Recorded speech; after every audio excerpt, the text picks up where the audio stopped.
Hello everybody and welcome back to my English space. So glad you could join me for a new lesson. In this video, I've thought of sharing with you useful vocabulary to speak about what you would like to happen in your life or for the changes that you would like to see. So if you're interested, keep watching and I hope that you enjoy it. I've divided this lesson into 3 parts. First of all, we've got the hopes for the near future, then the hopes for the long-term future, and finally, more more phrases and idioms to talk about this topic, vast topic. So let's dive right in. First of all, hopes for the near future.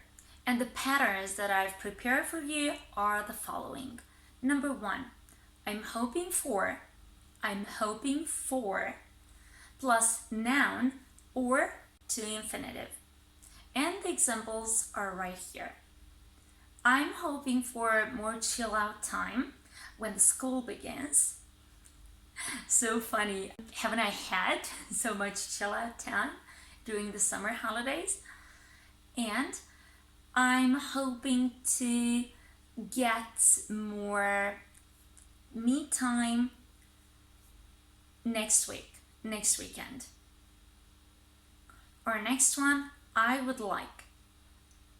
Shortened to I'd like. Also followed by either a noun or a to infinitive. So pay attention, to is followed only by the base form of the verb. The examples are right here. I'd like to catch some rays by the pool. How nice! We can do this only by going on another glamping holiday, and I'll link up one of my previous videos right here, our glamping holiday. Make sure that you check it out. In this way you're gonna build up your vocabulary even more. It's fantastic, believe me. And you'll get to find out what a glamping holiday is in case you haven't found that out. Good. Or I'd like to organize a new glamping holiday for my family. So as you can see, I'd like to is followed by either a noun, I'd like more rays to catch, or I'd like more sun, or a to infinitive, I'd like to organize. And the last pattern here is I really want, or I badly want. I really want to have a word with you. I really want to have a word with you. And as you can see, this kind of pattern can only be used when addressing to friends and family, because it would sound kind of rude when addressed to someone else, like workmates or boss. No. And one more example would be, oh, it's so hot in our hometown, so I really want a getaway. I really want cooler weather.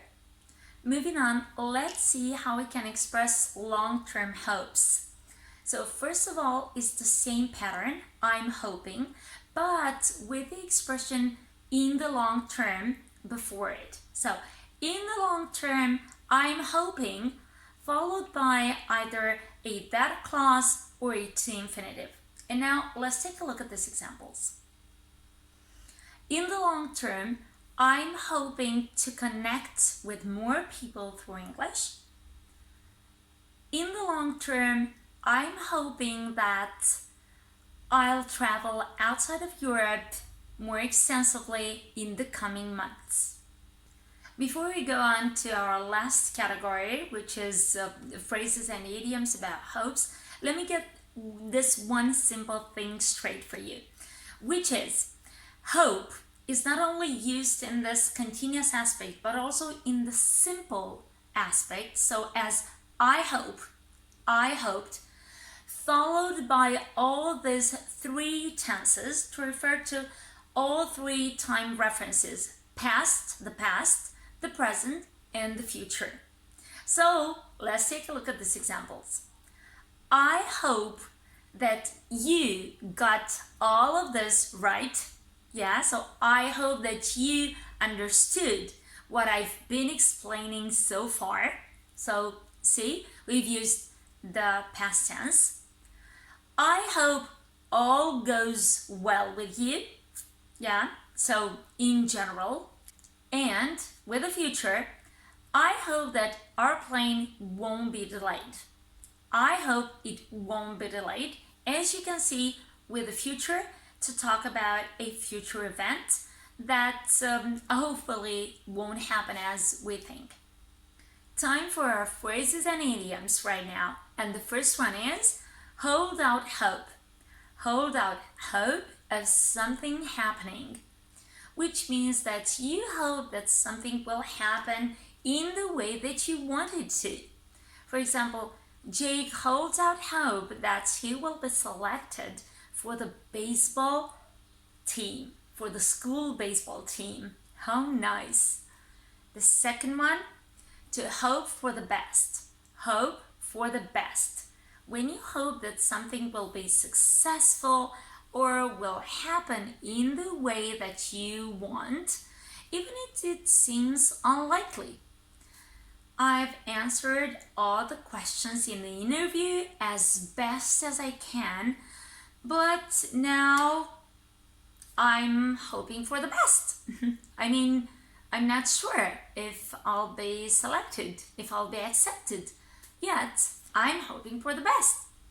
Which means I'm not sure that I'll be accepted, but I'm keeping a positive attitude, a positive mind.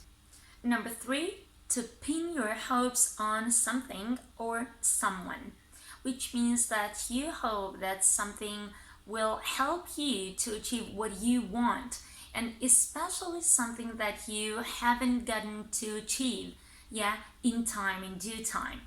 And an example here would be about this, let's say Helen, who hasn't gotten to finish her college. She's even dropped out of it, and now she's really pinning all her hopes on her daughter, who's a very bright student, and therefore she's pinning all her hopes on her daughter to make the grade and having a bright future ahead of her.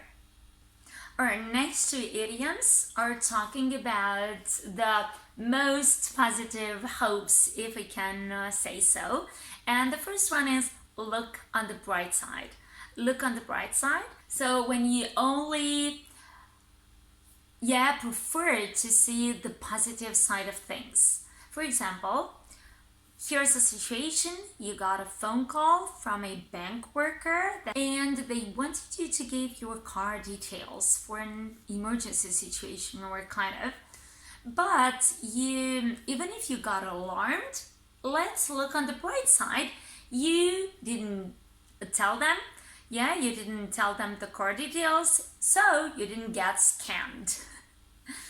Good, so that's the bright side of the situation, the fact that you pulled yourself together, you kept your calm, and you knew how to handle the situation so that you didn't get scammed. So here's the bright side of all this weird situation. And the next one is glass is half full. Glass is half full. So let's take as an example the online school, which lasted for about 2 years now. But the glass is half full, from my opinion, because we got to improve our technical skills. So this is the full side of the glass that I prefer to see. And our last idiom is wishful thinking. Wishful thinking, careful pronunciation. It's when you think about or even discuss a future event or situation as if it were possible and might even happen, and might even come true. But the chances of it actually happening or coming true are slim to none, actually. So The example is, oh, it would be so nice if you could get yourself a house in the countryside as soon as you retire. Oh, that's wishful thinking. I mean, this is sad. Let's imagine that this our idiom is said by a very active businessman, yeah, who finds it so hard to retire and get himself a more peaceful lifestyle. So that's wishful thinking. He wishes he could get such a peaceful, a quiet kind of lifestyle for himself, but he also finds it impossible at the same time. I hope you got this right as well, because it's such a beautiful idiom to use it. So there you have it. Lots of useful vocabulary to talk about hopes. Now, what other phrases or idioms do you know about hopes? Hope that you put them right here in the comment section. And until next time, please make sure that you use them in sentences of your own so that you boost your vocabulary, and in this way practice what you've learned together today with me. Thank you so much for making it to the end of this video, and I hope to see you again next time. See, I've used hope again. Thanks so much, and see you next time. Bye.